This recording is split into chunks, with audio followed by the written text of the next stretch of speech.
Welcome to Let's Talk Memoir, a podcast for memoir lovers, readers, and writers. I'm your host, Ronit Plank. Let's Talk Memoir is also a Substack newsletter. About once a month, I publish memoir craft advice, answer questions about memoir writing, and share my latest classes and upcoming events. You can go to substack.com and subscribe to Let's Talk Memoir for free.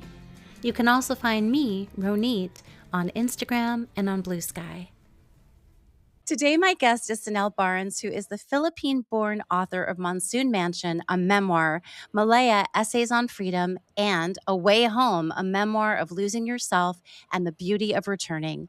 She is also the editor of the New York Times' New and Noteworthy, A Measure of Belonging, 21 Writers of Color on the New American South. Cinelle is a survivor of a brain aneurysm rupture and sits on the Brain Injury Leadership Council of South Carolina, and is the recipient of awards and fellowships from the Sustainable Arts Fund, the Authors League Fund, the National Endowments for the Arts, South Arts, and the North American Travel Journalists Association, among others. She has served on the jury panels for several literary awards, including the inaugural Pulitzer Prize for Memoir. Her writing has appeared in Coastal Living, Travel and Leisure, BuzzFeed, Catapult, Electric Literature, and Long Reads, among others. Cinelle lives in Charleston, South Carolina, with her husband, daughter, and cat. Welcome, Cinelle. Hi, Ronit. Thank you so much for having me. I'm so happy to be here. I joke with my husband that podcast interview season is my best season. Really? Even though I haven't done this in 3 years, more than 3 years since my brain aneurysm rupture. I don't know, it's a very comfortable place for me, and I just love engaging in this way because we get to geek out about books together. Oh, yeah. I'm so happy you said that. And you're so generous and kind, because I actually had a little bit of a snafu with recording before we started. And you were so sweet and so patient. And I feel a little bit like a buffoon because I don't like it when that happens on my end, but you have been very, very kind. So thank you. And I also want to remark on the lovely Post-its behind you. For anyone who can't see our interview and is just listening, we have a beautiful sign that says A Way Home, which is the memoir of yours we're talking about today. And then there's some drawings, but then behind you, there are a ton of yellow sticky notes. So is this for a new project? Ooh, yes, it is. But the process isn't new. It's something that I've carried over really from my first book, Monsoon Mansion. In a slightly different way, I used index cards back then. But since my brain aneurysm rupture and I've struggled with my short-term memory and my word recall and my list recall and multitasking, all the cognitive functions, it's been really helpful to just offload my thoughts onto a sticky note and tack them somewhere like this wall behind me. But yes, long story short, it's how I completed A Way Home, and it's how I'm currently writing the next book, which is a prescriptive nonfiction book. That's very exciting. You have a lot of memoirs in the world, and you're a fairly young writer. You have accomplished a lot. And it's really interesting to me because people who are new to memoir, including my husband, will say things like, how could someone have more than one memoir in them? And I used to think that way too, but you have 3 right now, and who knows how many more you'll have. And now you're writing a prescriptive nonfiction book. So the thing about memoir is that it is a contained experience that we come away from with insight that we try to make sense about on the page, which is why you have several. But I have to contain myself today to A Way Home, which I'm holding up here, this beautiful cover. And I would love for you to share a little bit about what this memoir covers. Yeah, I mean, it covers a lot. That's kind of the beauty of it. It is a love story overall. And by that, I mean, it's about motherly love, sisterly love, romantic love, love of travel, love of craft. I think ultimately self love is what this book was led by. And it is what I've learned to call a palimpsest. That's a word I borrowed from my fellow artist parent, Kira Donnelly, who has an exhibition currently. And that word means when old and new basically come together and sync up to create something beautiful. And A Way Home is the intertwining of two stories: my journeying home to the Philippines after 20 years of separation from my birth country. And it's also me making my way home after after severe brain injury, me coming back to myself through the work, through writing, and through really a renewed love for the memoir. Well, writing this book must have been a completely different experience for you because you were recovering. And I would love for you to share a bit about the tools and resources that helped you get this story down. I know we talked about the post-its behind you, but there were some other things that you leaned on. Yes, I love to talk about the artist's tools. I think of all types of artists, it's us writers who forget that we very much rely on tools. We think that it's just words in our head and it's just feelings in our chests or ideas around us. We actually do have tools, right? From not just the computer or the pen and paper. For me, I relied a lot on my sketchbook that I had since day one post brain surgery. A lot of what I was able to write about, I wrote about because I captured them with coloring pencil and charcoal. And I was able to draw the shape of everything from my recovery room, from the neuro intensive care unit. I used a lot of help from family and friends. I still have trouble with screens, believe it or not. When it's too early or too late in the day, I get really sensitive to screens or really anything that emits blue light or light in general. And so the first year, maybe 2 years post brain surgery, I wasn't really exposed much to screens. It would physically hurt my eyes and my head. And so I had to dictate a lot of my thoughts to volunteer typists, including my husband and my daughter and my best friend, who is all the way in Germany. And I would leave voice notes basically through text, and she would receive them in a completely different time zone and type them into a living Google document that we both could see and that I could print from so I could read from the page. So it's a very long and Yes, instead involved of the process. screen, right.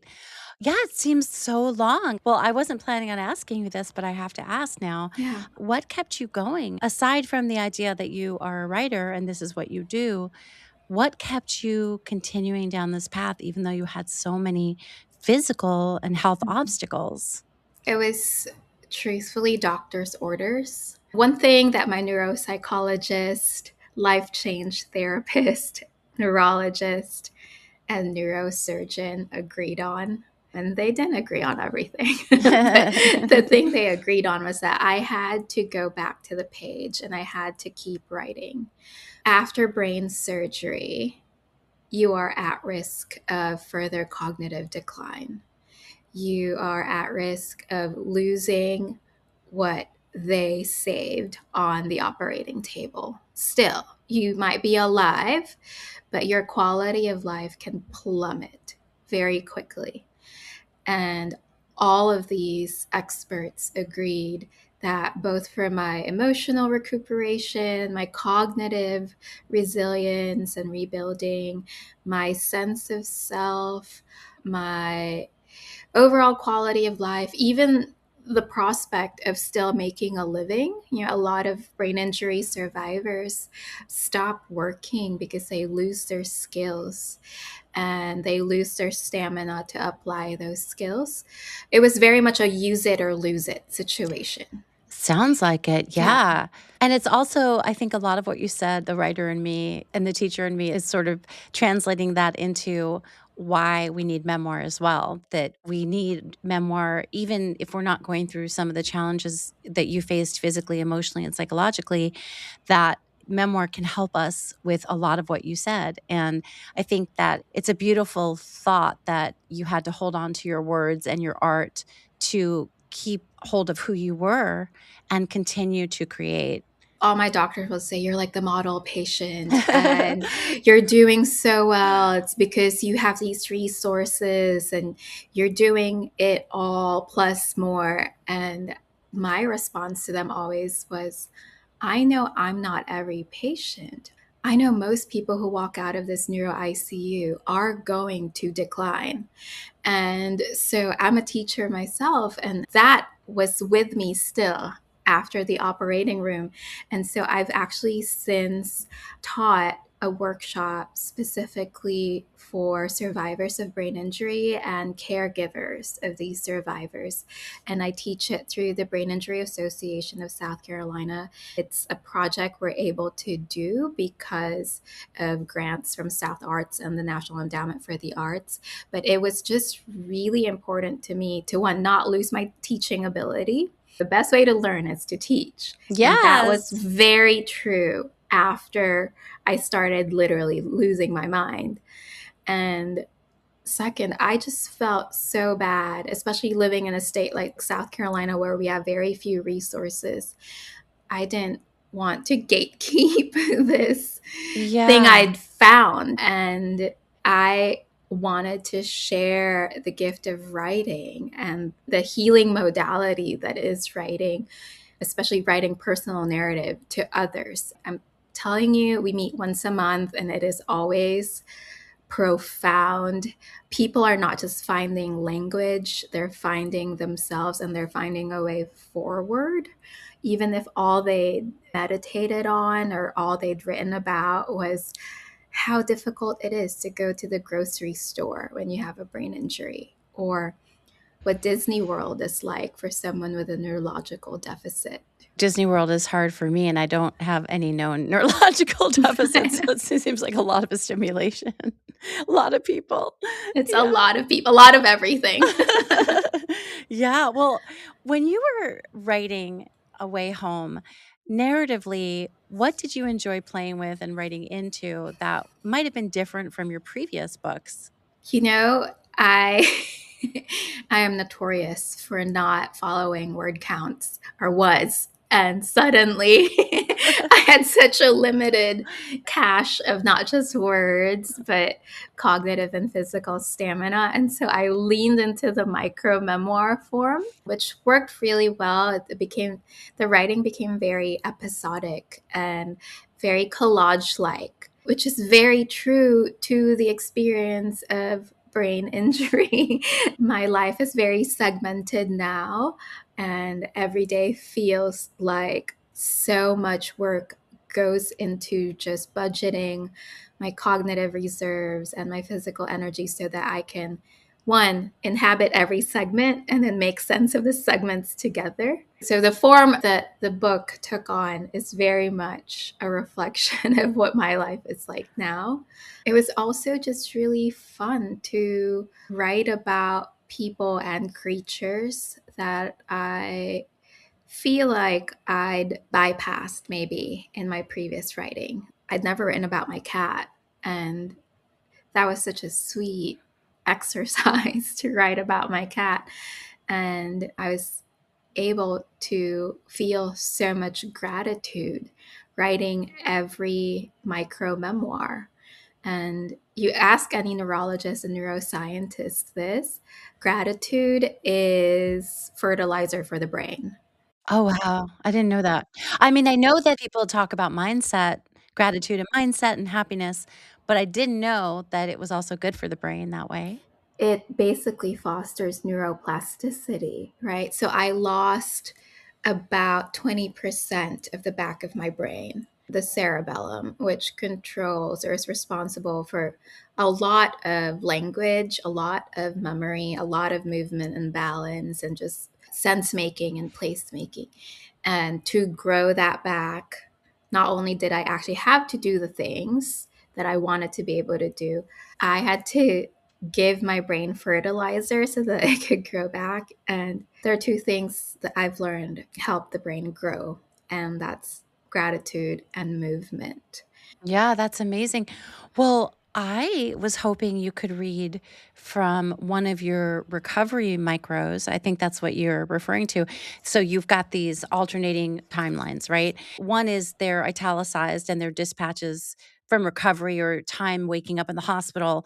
So I'm hoping you'll read the one on page 65 and then we can talk about it a little bit. Dispatches from Recovery, 2023. I'm doing what I can to feel less alien. I want to feel less disconnected from the world. If I am, as they've all said, truly lucky to be here, then I want to feel that luck, that good fortune, that felicity. I'm almost a couple of weeks into brain surgery recovery, according to the dry erase board on the wall, and it's been long enough to learn that no matter how kind everyone has been, no matter how many sweet messages and fruit baskets and floral arrangements people have sent, it is entirely up to me to get ahead or behind the 2 seconds that are either too late or too soon. It is up to me to drop the pin on the map of this existence wherever it needs to be in order for me to not only feel like I'm not dead, but also feel like I am still living. What's felt good these past couple of weeks are the reciprocities, likely negligible to everyone else, but there have been every reason for me to dilly-dally here and not go and escape to the happy, painless, easeful places in my mind. It feels good to trade my hospital gossip, which nurse is sleeping with one of the residents, for Stephen's workplace drama, which teachers have made other teachers cry at departmental meetings, whose parent is dating the dean. It feels good to help a nuke with sixth grade math. When Nurse Alexis comes with nighttime meds, it feels good to joke and call the large ones horse pills and make a whinnying sound that makes her laugh. When Nurse Mary Kate compliments my skin, whether or not she's lying to be nice, it feels good to not gatekeep the brand of face balm and serum I use. When Sammy's reliever, an older woman whose youngest turns 16 soon, tells me she wishes she knew how to decorate a cake, it feels good to show her the website from where I learned a simple fondant technique. It's these times when the cherished book passage I read in my past life, something I might have dog-eared or copied down and has hence been cemented in the amygdala, fans out before my vantage and makes most things simple and clear. For example, one from James Baldwin to behold in these moments. The longer I live, the more deeply I learn that love, whether we call it friendship or family or romance, is the work of mirroring and magnifying each other's light. So when I learned that today is that most beloved and most problematic of American holidays, I used the phone that unlocks with my face to have a box of Thanksgiving-themed cookies delivered to the neuro floor. It feels good to open the box and tell the ultrasound technician or the radiologist or the resident physicians to please take one. And it feels even better when my two walk in with sweet potato casserole and sliced turkey, dressed like we're going to a rich great aunts or grand uncles, and I open the box to reveal that I've saved their favorites, the turmeric one and the one encrusted in nonpareils. After they help me out of the hospital gown and into the cashmere sweater that brings back color to my graying cheeks, I sit and watch them ooh and ah at the floats parading across the television screen, something that's never been customary for us this time of year. And I welcome, even if just for this November, the grand marketing cavalcade. I press close into the moment, no matter how little I understand and no matter how unsure I am of today and tomorrow. and I lean into the possibility of tradition or the possibility that ritual allows. I still don't believe in capital T Thanksgiving, but right now it delights me to know that I'm not the only one on this planet with an ache, costumed in festivity. The television is a box of silly little people with their pains and heartbreaks and physical conditions contained in silly little costumes or the best fur or faux fur they own. I'm sure of it. This is how most of us are getting by. And for having this to share, I am thankful. To show it, to own the ever fleeting feeling of gratitude, I tell the girl to break me off a piece of her cookie. Treats held up, we toast to our oncoming sugar high. And no, I'm not recanting things I remember saying about this holiday and beliefs I've held fast to. I am simply mirroring and magnifying light and giving thanks. Thank you so much. What a pleasure to hear you read. I wonder what it was like for you to revisit these early days of your healing, and how did you take care of yourself while working on this material? I know that you had to watch screens on the physical level and you had people help you type, but how did you take care of yourself emotionally while you were revisiting this time?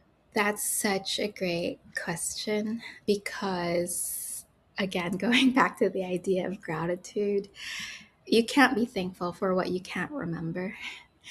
And because the main task I was given was to remember by writing, the act of writing was really the act of thinking.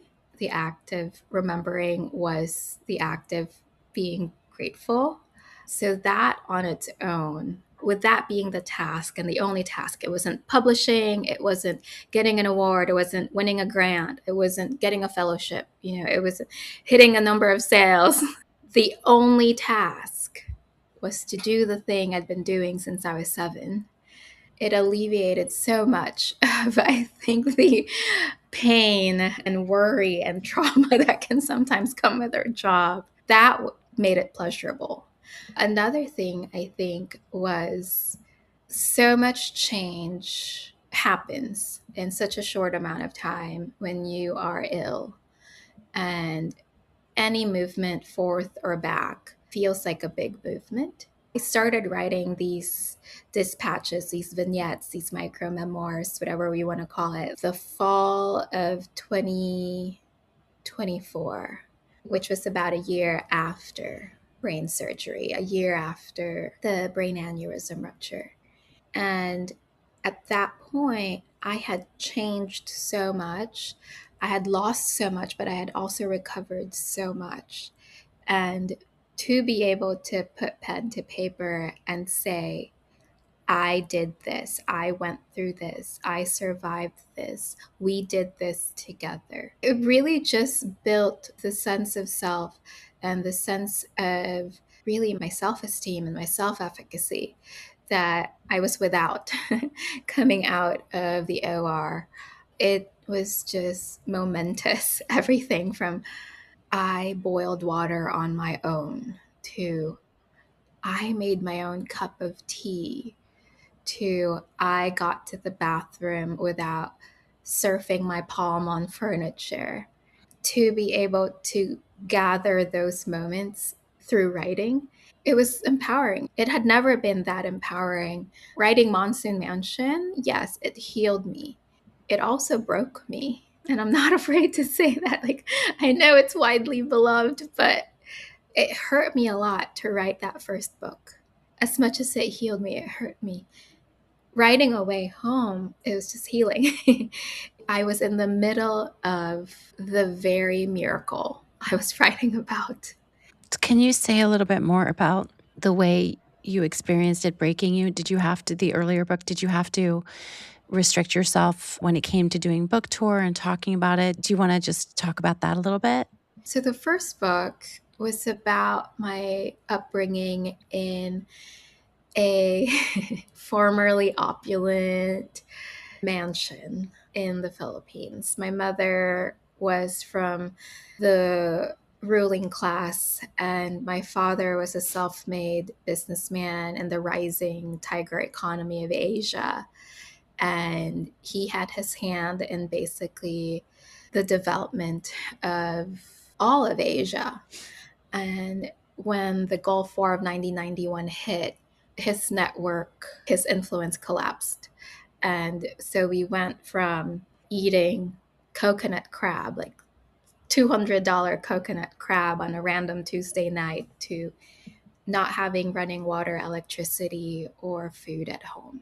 It was 12 years of that I had to recount how I fell ill from drinking dirty water that I fetched myself on foot, to our house becoming a cockfighting pit, a cockfighting arena, to somewhat of a brothel, to reading by candlelight or mosquito coil, because as voracious of a reader as I was, we didn't have electricity at home. And it was a life I had left behind in the Philippines. I had come to the United States to build a new life.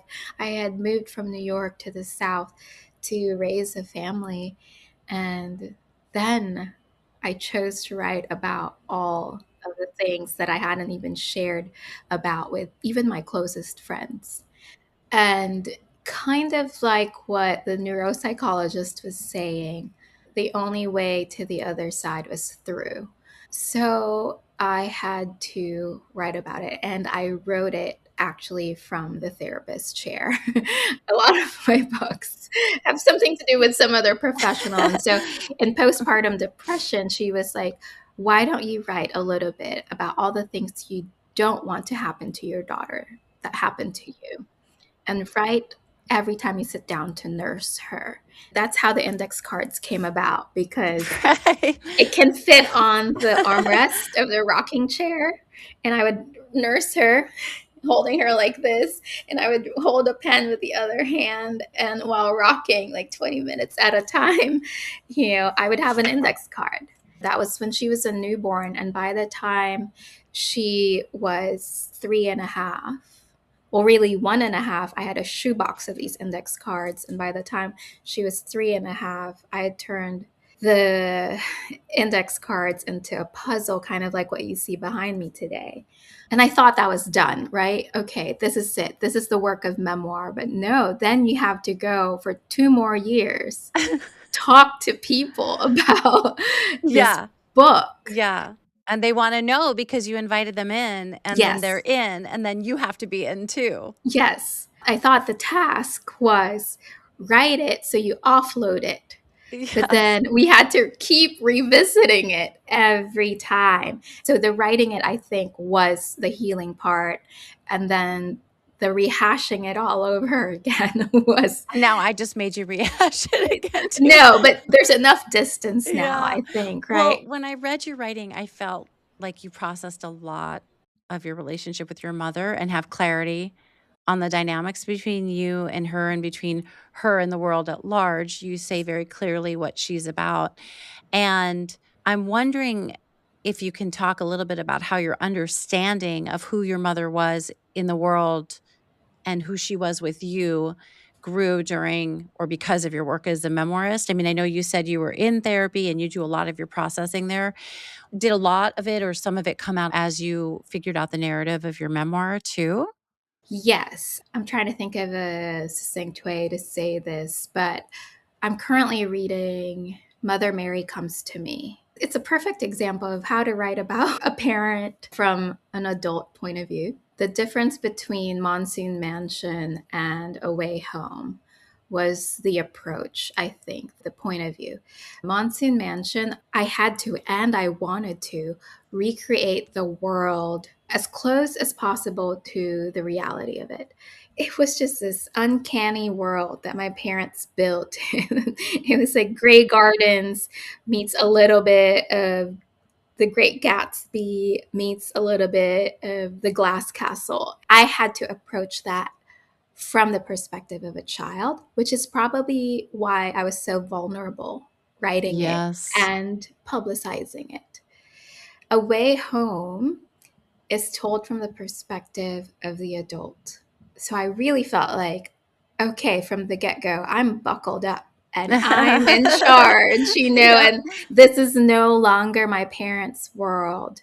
This is my world. Monsoon Mansion was about me living in their world, and A Way Home is about the world I've created that I was trying to inhabit again after I almost lost my connection to it. I'm so proud. I'm so proud of like what I've built. Hmm. I'm sorry. No, it's good. Um, Take your time. I'm so proud of how I had raised a family, how I had mothered while being unmothered, of how I had chosen the opposite of my parents.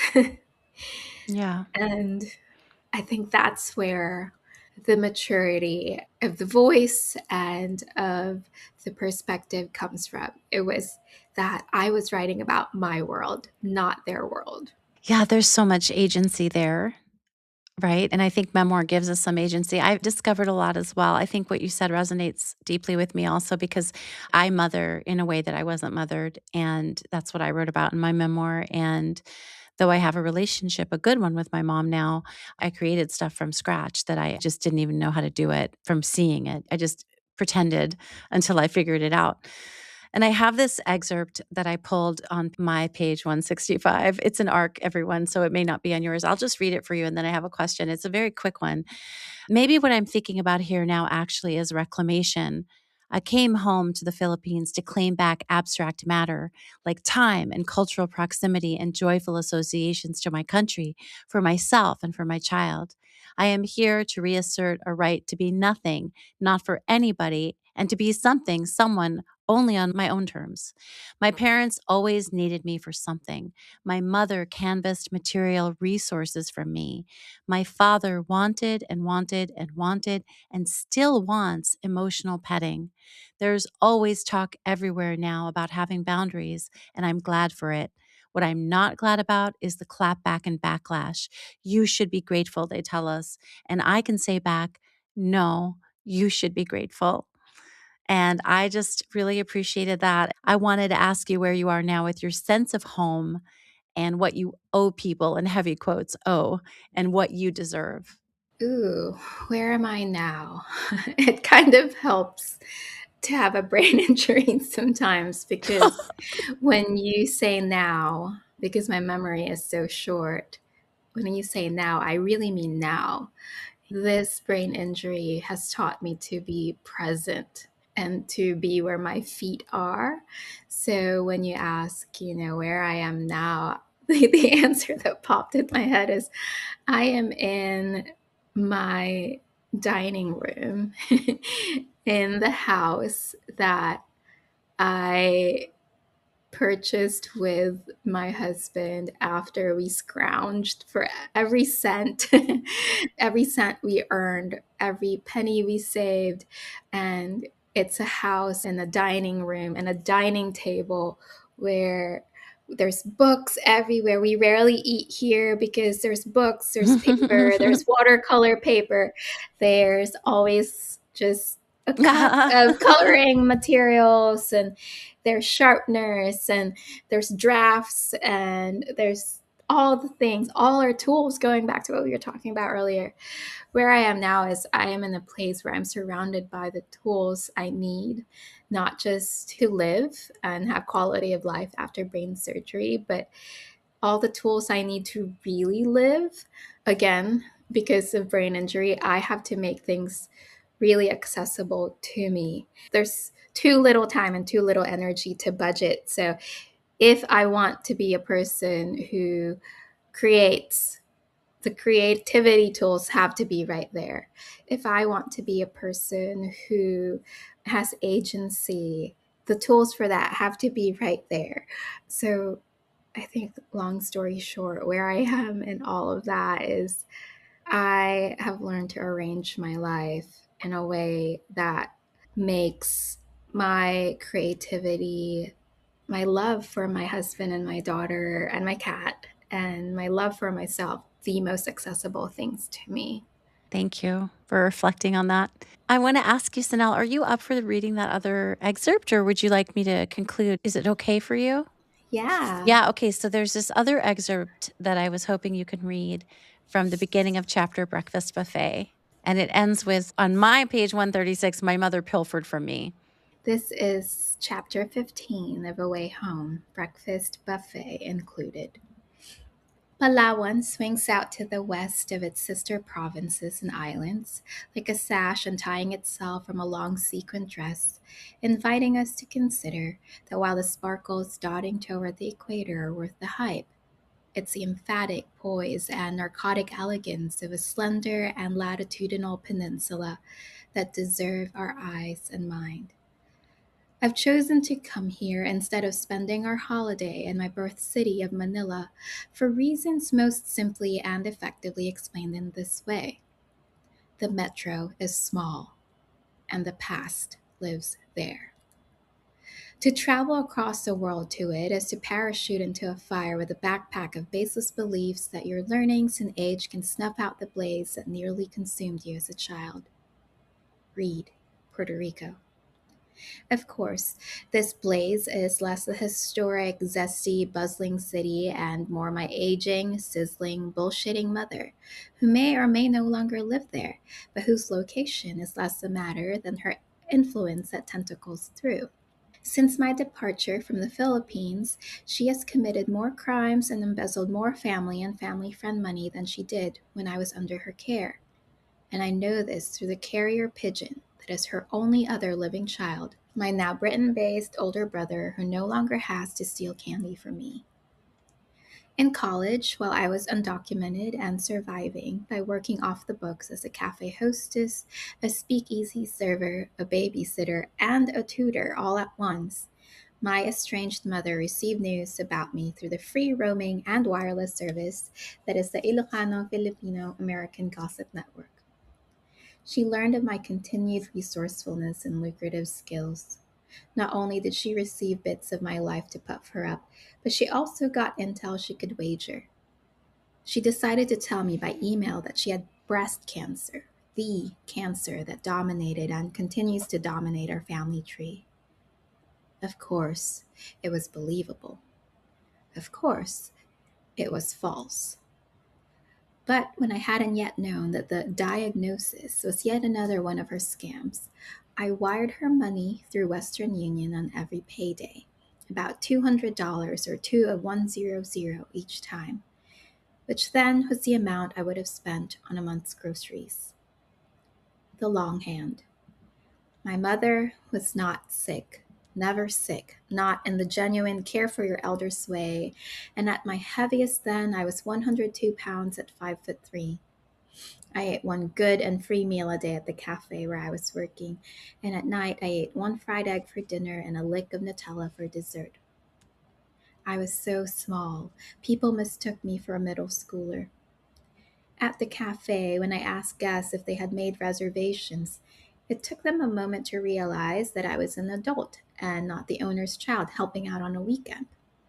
When my brother found me on Facebook just months after graduation, I had shrunk to my smallest and been financially abused by our mama for several semesters and through ascents from babysitter to nanny and from hostess to brunch manager, plus a new but still off the books job as an art critics researcher. I was not only risking my safety and ability to stay in America by being at these jobs, but also making myself yet again prey to the woman who birthed me and thought of me as a resource the way the United States saw my country as something to persuade into consensual exploration, extraction, and exploitation. Predators. They're all the same, I tell you. My mother was always ready to start a fire, and she used me repeatedly like the back of a matchbook, striking against my bareness to feed her pyromania.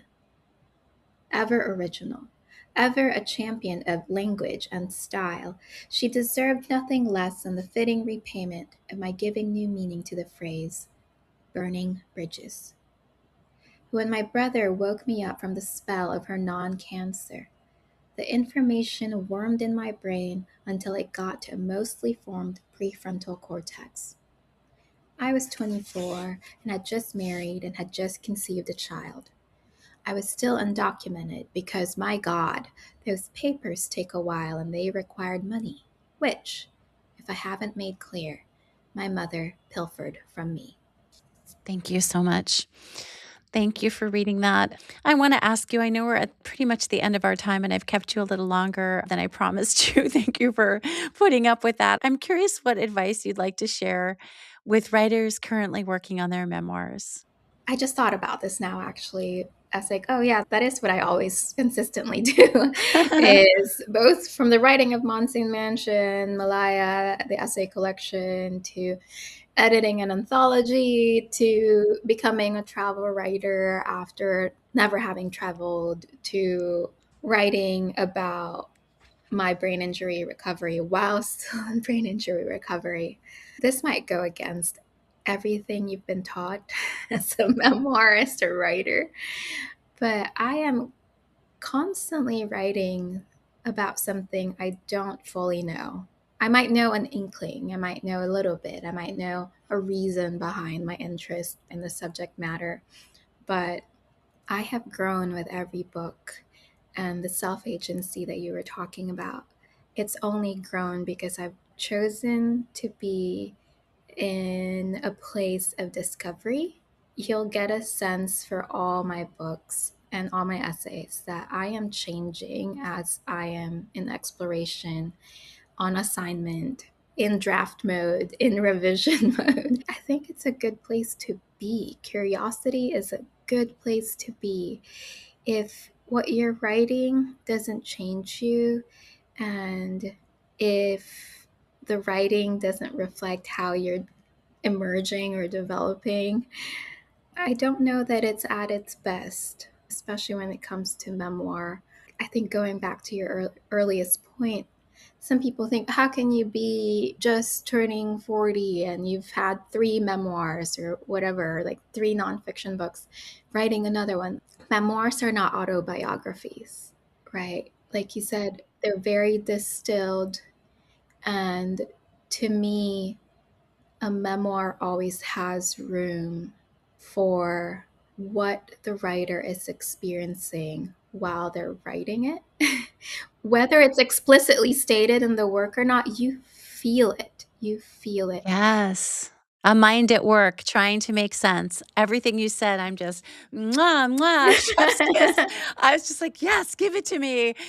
Yes, a full agreement with you. Absolutely. 100%. Yes. So, what about memoirs or books of any genre? Do you have a couple you want to recommend that have informed your writing process that you love? Anything at all? 3 to 5, couple books? I'm so messy. They're literally at my feet because I'm trying to write a reading list for memoirs in the age of AI. And so they're literally, I pulled them down from my Yeah. bookshelf earlier. They're all by my feet. I really did enjoy Easy Beauty by Chloe Cooper Jones. I don't know if you've read it. Yes, I just had it in my hands. I was putting together a class and I was looking through it. Yeah, I just was reading it. Yes. Yes, talk about someone in exploration, someone in search of something. Talk about the mind at work while the body is equally at work. That is the book. That's one of the books that taught me how to write again. So that definitely is at the top of the list. But Mother Mary comes to me. It's one of my newest reads, and I'm not done reading it actually, but if you're writing about a parent, it's a great book to study. That's, I think, my blurb for it is that it's For sure. such a great book to Complex. study. Yeah. Very complex, not afraid to investigate the many selves within the self, and to use mother as kind of the filter for all those selves, or the door through which you enter all those selves. So that one, Mother Mary comes to me. And okay, I love this one because we're going to stretch our understanding of the memoir even more. The Man Who Could Move Clouds. Ah, yes, yes. Ingrid Contreras, right? Is that right? Yes. Yes. Yes. We are going to stretch with that one. Yes, because I love that this memoir is about the supernatural, or what some might call the supernatural, which turns out to be the most natural thing for this author, right? Yes. I feel like with Monsoon Mansion, I had to put my foot down. There are ghosts in Monsoon Mansion, there are spirits, there are saints and angels. So when I discovered The Man Who Could Move Clouds, I was like, yes, memoir can be Yes, magical. and it can also be speculative, and that's a whole 'nother Yes, conversation. I just read yes, one of those. Great. Okay, so I'll put those in the show notes, and I wanted to ask you before I let you go where people can connect with you and get a copy of A Way Home, a memoir of losing yourself and the beauty of returning. yes. Away Home is out on June 9th, 2026, and you can get it anywhere where books are sold. It's also in every format, really tried to make it accessible to everybody. It's in ebook format and my favorite format because I'm the narrator. The audiobook is available through all the different platforms, including Libby and Audible. So there's that. The best way to connect with me, I'm most consistent on Instagram, and my handle is at Cinelle Barnes Books, Cinelle Books. I'll put those links in the show notes, and I wanna thank you so much for being my guest. And listen, if you're reading the audiobook, right? I mean, everyone should listen to the book because 'cause you're just a gorgeous reader, and I just congratulations on this new book. I'm so happy that you're feeling better and better, and I'm really happy that we had this time together. I'm really happy too. I'm so happy. I'm telling you, you gave me a reason to be thankful. So Oh, thank thank you. you. Thank you for listening to Let's Talk Memoir. For more about my story and the project that started me on my memoir loving path, you can check out my memoir, When She Comes Back, which is available wherever books are sold and as an audiobook that I narrated. For more about this episode and my guest, please visit the links in the show notes. You can also find a complete catalog of Let's Talk Memoir episodes at ronitplank.com/Let's Talk Memoir. Let's Talk Memoir is also on Substack. About once a month, I publish memoir craft advice, additional interviews, and upcoming classes that I'm offering. There's no paywall. If you are a fan of Let's Talk Memoir, please feel free to share it with your friends. And if you feel moved to leave a podcast rating and review, I appreciate it very much. That helps more writers and readers find the show. Thank you so much for being here.